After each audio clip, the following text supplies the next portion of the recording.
Part 2, Chapter 4, wherein Mr. Cross comes across Fred and Beth at a pirate ship. Pirate ship. I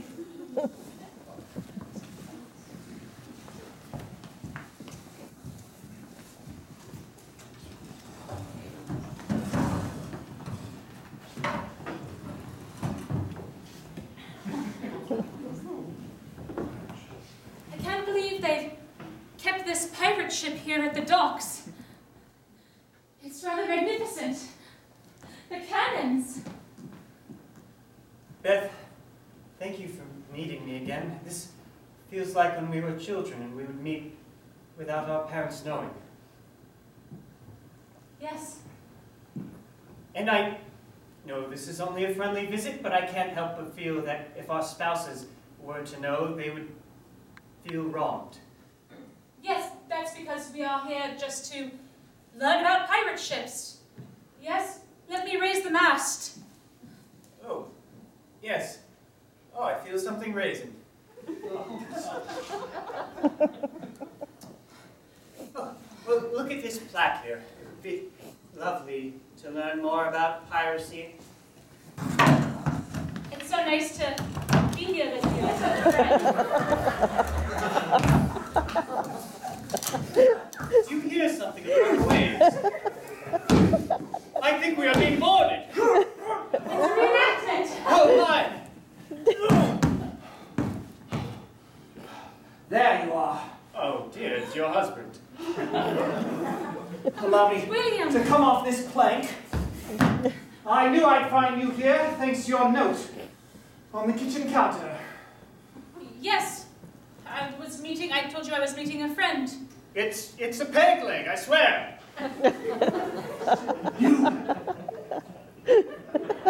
Now what is the meaning of this? Meeting alone? Here? Surrounded by booty? We are friends, nothing more. We were simply having a lovely gathering here. Simply two friends learning about piratism. I shall not fall for that again. For I have recently been told by a little birdie of your indiscretions, of your passion, of your infidelity. How long has this been going on, Beth? William, I promise you, nothing has happened. I have not been unfaithful to you. But if you must know, it is true. I knew it! Say no more, not another word! William! I shall come to forgive you in time, Beth. No, that is what the Lord would want. No! But in the meantime, Beth, Beth! I have had love for him. I was in love with him for many years. Put your pistol down, sir. This is your wife. Step away from her, coward!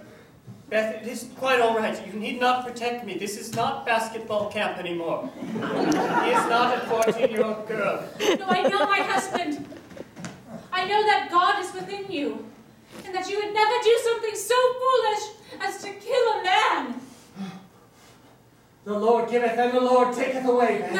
No. I can leave with you and I will never see him again, if that's what it means, to save his life. You swear it. I swear it. And you, blackguard?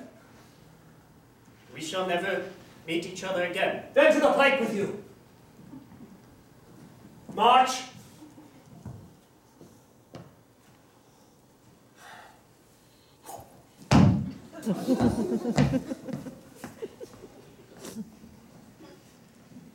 We're leaving. For Morocco tonight. Morocco? Yes, a mission trip. But we have business to attend to here in England. That business is cancelled. Our next mission trip begins, and it begins tonight. Part 2, Chapter 5.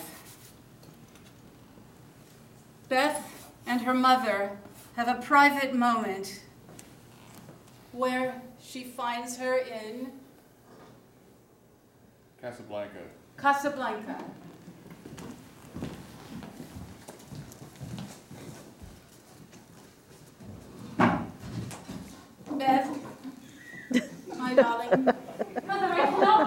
came all the way to Casablanca. I had to find you, dear. There's something very important I need to tell you. And I need you to listen very carefully. For I have... Mother, are you questioning your faith? Questioning your faith. I'm not questioning it, dear. No, I'm not questioning. But if I say to you... If I say to you, Manish Tanar, Manish Tanar means I'm a Jew.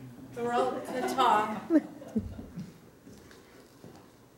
you understand what I'm saying to you? No, I don't understand. Means I'm a Jew. It means I'm a Jew. Secret Jew. A secret Jew. Mother? You're Jewish? Yes. And by that, you are.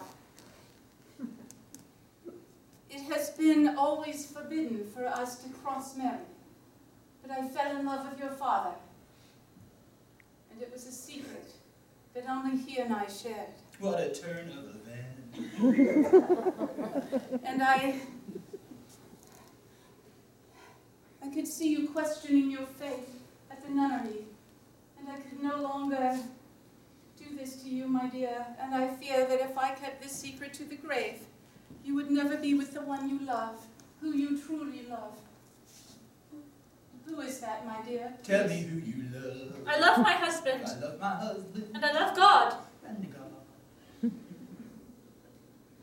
Do you like pork?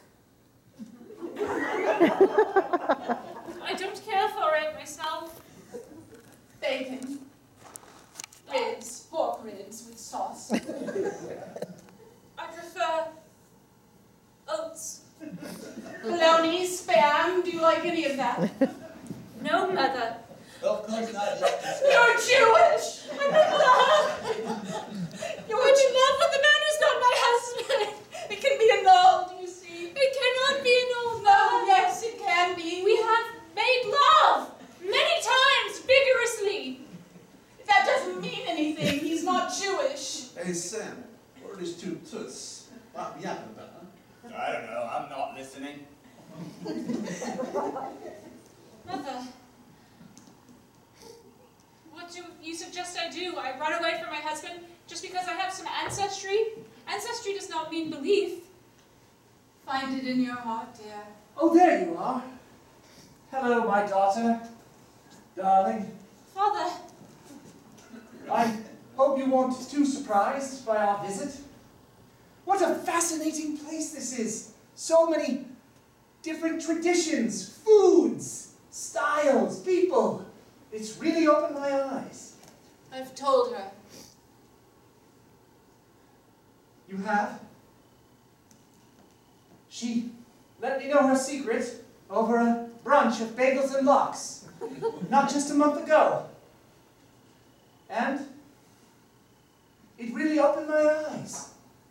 I think God is accepting of more than just Episcopalians. And, well, I love that husband of yours. So handsome.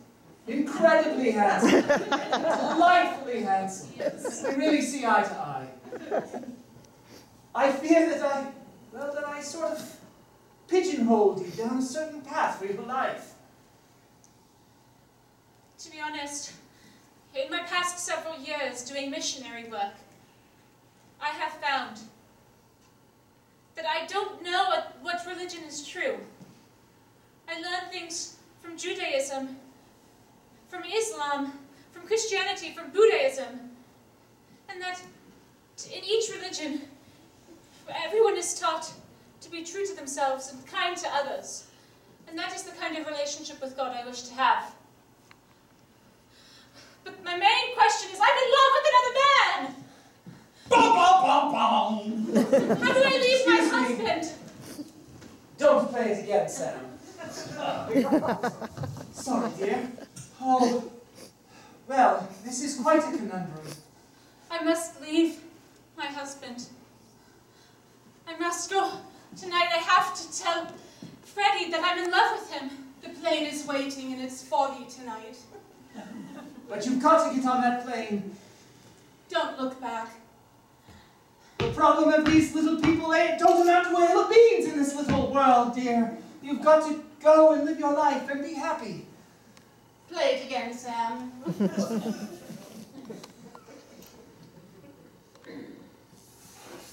Part 2, Chapter 6. Beth rushes back to England, where she finds Fred and his wife, Rachel, in the midst of Basketball camp. basketball camp.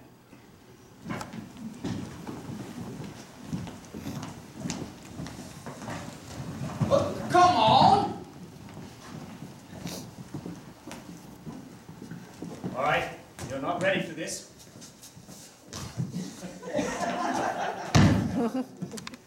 I don't know how you do it. Excuse me. Can I take that ball? Beth, Freddie, what are you doing here?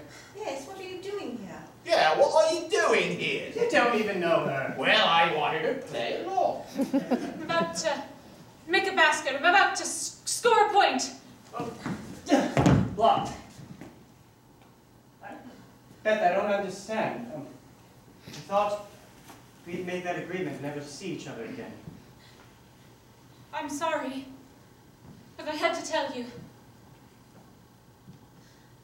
I should never have gone to the nunnery. I should have stood up for my love for you. I should have stood up to my parents.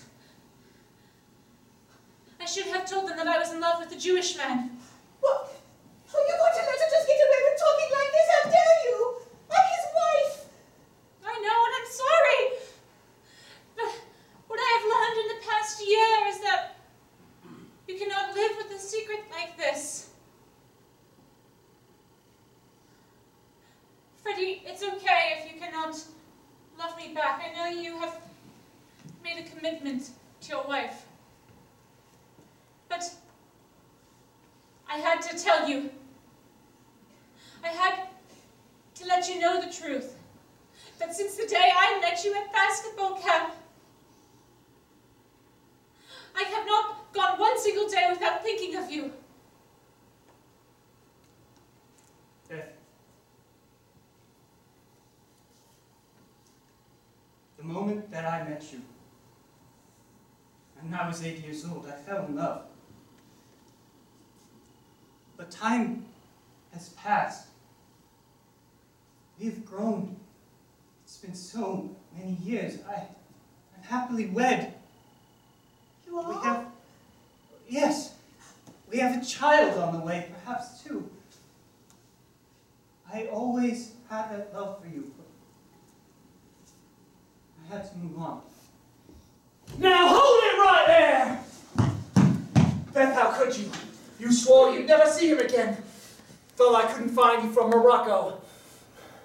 William. Step aside. I do not love you. What? It's true. But all those chores we did together. Your passion. It was enticing. It drew me in. But you and I do not want the same things in life. I do not want to proselytize.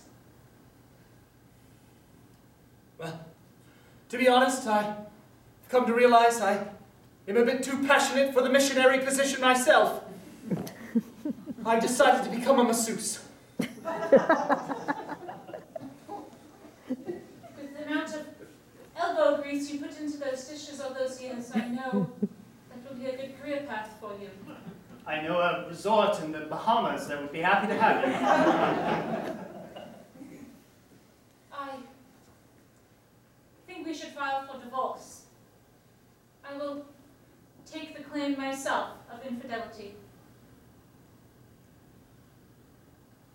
No.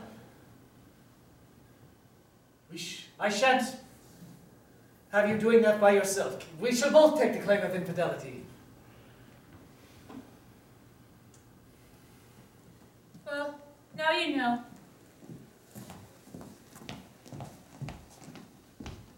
Rachel, I promise I love you. I need to speak with her. I understand. I think I know where she's going.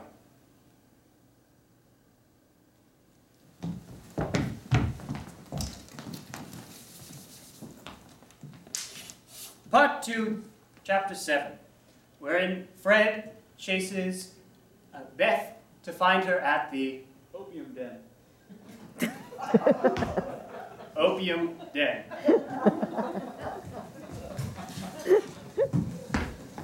I know that she's taken many, many passionate trips here to heal the wounded as a nun, so she must be in this opium den helping out. I'm going to do it. If you could just reach that pipe there. Beth! Beth! Oh, what do I hear? Freddie, I'm sorry, could you please be high somewhere else? A little faster, please. sit down. Oh, yeah. Baruch atah, man. You caught me. I was about to give in to the pleasures of drugs. What are you doing here? Beth, I didn't like how we ended things. Can we step over here in the less smoky area?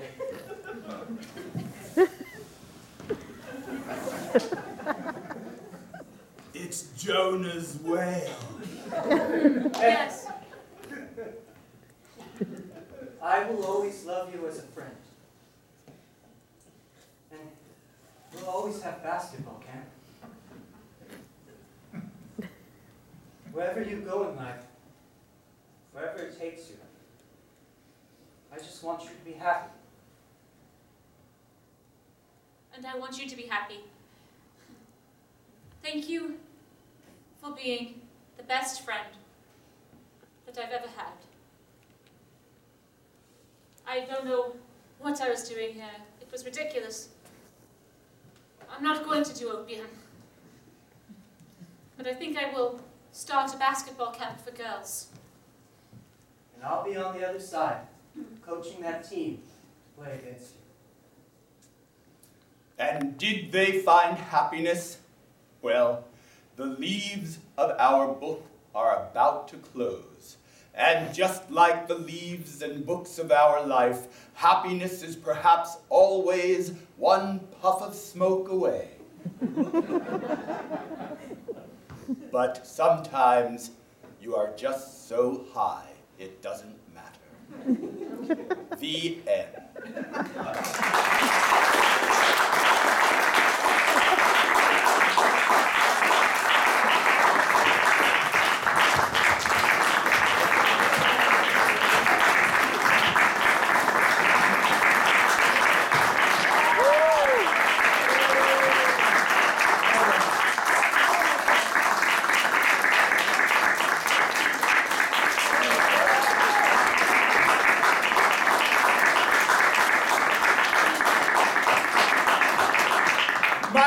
Thank you so much. You are an awesome audience. My name is Ken Adams. I'm the Artistic Director of Synergy Theater. Thank you so much for being here. We are performing spontaneous Charles Dickens 6 more times. Tomorrow night, Sunday matinee at 3:15, and then we do it all again next weekend, Thursday through Sunday. If you had fun tonight, please tell your friends and tell them to come and see the show. We would love to do our show for larger and larger audiences each time. If you had fun and you want to come back yourself, please do. It's always a brand new show, all based on your suggestions. You never know where it's going to go or what mutant animals we will castrate next.